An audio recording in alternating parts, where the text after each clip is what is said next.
Read, think, digest and make it an integral part of your life. पुस्तक परिचय चॅनलमध्ये आपल्या सर्वांचं स्वागत आहे. आज तुम्हाला मी ज्या पुस्तकाविषयी सांगणार आहे ते पुस्तक किशोरवयीन मुलांसाठी आहे. खास वीणा गवाणकर यांनी लिहिलेलं किवियागार कार्व्हर हे पुस्तक.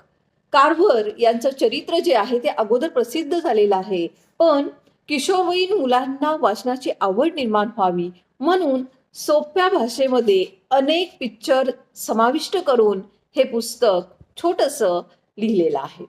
त्यामुळे पहिल्यांदा वीणा गवाणकर यांचे आभार मानायला हवेत, कारण त्यांनी अनेक बाहेरच्या लोकांचा परिचय आपणाला करून दिलेला आहे. अमेरिकेतील मिझुरी राज्यामधील डायमंड ग्रोव्ह ही जी वस्ती आहे त्या वस्तीमध्ये सुझन आणि मोझेस कार्व्हर हे एक जोडपे त्यावेळी वर्णभेद होता. गोरे लोक जे आहेत ते काळ्या लोकांना चांगली वागणूक देत नसत आणि मोझेस कार्व्हर हे अमेरिकेतील गोरा छोटासा शेतकरी होता. घरामध्ये आणि शेतामध्ये मदत करायला म्हणून एक काळी बाई कार्व्हर यांच्याकडे काम करत होती आणि तिचा मुलगा जॉर्ज अगदी 2 महिन्याचा असतानाच त्याचे आई वडील गेले आणि मग त्यानंतर सुझन आणि मोझेस यांनी त्या मुलाला स्वतःच्या मुलाप्रमाणे मायेनं वाढवलं, कारण त्यांना सुद्धा स्वतःचं मूल नव्हतं. जॉर्ज जो आहे तो प्रत्येक काम जे काही सांगितलं जाईल ते अगदी मनापासून करत होता आणि त्याला शेतामध्ये भरपूर वेळ घालवायला जास्त आवडायचं. तिथे तो काय करायचा तर वनस्पती ज्या आहेत त्या वनस्पतींचं निरीक्षण करण्याची त्याला खूपच आवड लागली होती. मोझेस यांचे मित्र यायकर यांना जॉर्जची बुद्धिमत्ता समजली. त्यांनी मोझेस यांना सांगितलं की काळ्या मुलांसाठी निओशो येथे शाळा सुरू झालेली आहे, त्या शाळेमध्ये याला टाका आणि खूप शिकवा. आणि झाडांची चित्र असणारं एक खूप मोठं पुस्तक ते त्याला भेट देतात. जॉर्जला बाहेर शिकायला ठेवायचं म्हटलं की सुजनही खूप काळजीमध्ये पडते. त्यावेळी मोझेस बाबा म्हणतात, अगं आपण त्याला काही आयुष्यभर पुरणार आहे का? त्याला स्वतःच्या पायावर उभं राहिलं पाहिजे. आणि म्हणून मोझेस बाबा स्वतः सोडायला जाण्याचा निश्चय करतात, पण ते आजारी पडतात, त्यामुळे ते सोडायला जाऊ शकत नाही. तर निओशाला जॉर्जला एकट्याला जावं लागतं आणि निओशाला गेल्यानंतर शाळेत नाव दाखल करताना नाव विचारतात, त्यावेळी हा सांगतो जॉर्ज. तर त्यावेळी ते शिक्षक विचारतात की सरनेम काय, तर सरनेम तर याला माहितीच नसतं. मग त्यावेळी मोझेस कार्व्हर यांनी त्यांना सांभाळलेलं असतं आणि म्हणून ते सांगतात कार्व्हर हेच लिहा. शाळेमध्ये प्रवेश घेतल्यानंतर शिकण्याची संधी मिळाल्यामुळे जॉर्ज खूपच उत्साही असतो आणि तेवढाच मनापासून अभ्यास सुद्धा करतो आणि हळूहळू त्याला कृषी रसायनशास्त्र या विषयामध्ये खूप आवड निर्माण होते आणि अनेक प्रकारचं संशोधन करण्याचा प्रयत्न जॉर्ज नेहमीच करत असतो.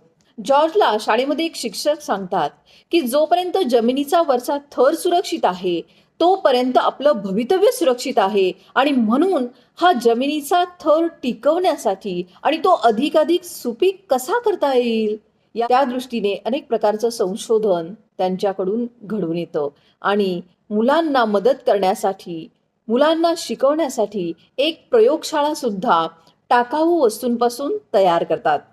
शेंगदाण्यापासून अनेक पदार्थ कसे बनतात याचाही त्यांनी शोध लावला आणि ज्यावेळी त्यांचं शिक्षण पूर्ण होतं त्यावेळी कार्व्हर विचार करतात की मी आता स्वतःसाठी माझ्या ज्ञानाचा उपयोग न करता समाजातील जे लोक आहेत त्या लोकांचं प्रबोधन करण्याचं काम सुरू करतात आणि तेही एकही पैसा न घेता. अगोदर ते शिक्षकाची नोकरी करत असतात, पण त्याचबरोबर लोकप्रबोधनाचं काम ते सुरू करतात आणि शेतकऱ्यांना कोणतं पीक घ्यावं, कोणतं पीक घेतलं तर जास्त फायदा होईल, उत्पादन जास्त होईल, जमीन कोणत्या पिकासाठी योग्य आहे याविषयीचं मार्गदर्शन करायला सुरुवात करतात.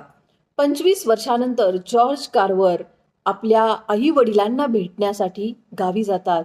त्यावेळी मोझेस बाबा 96 वर्षाचे झालेले असतात, तर सुझन आई स्वर्गवासी झालेली असते. ज्यावेळी मोझेस बाबा जॉर्जला पाहतात त्यावेळी ते म्हणतात की तुझं जे पद होतं ते तू स्वतः अभ्यास करून मिळवलंस, याबद्दल तुझा आम्हाला खूप अभिमान वाटतो आणि सुझन आई आणि मला तू कृतकृत्य केलेला आहेस एवढं चांगलं काम करून.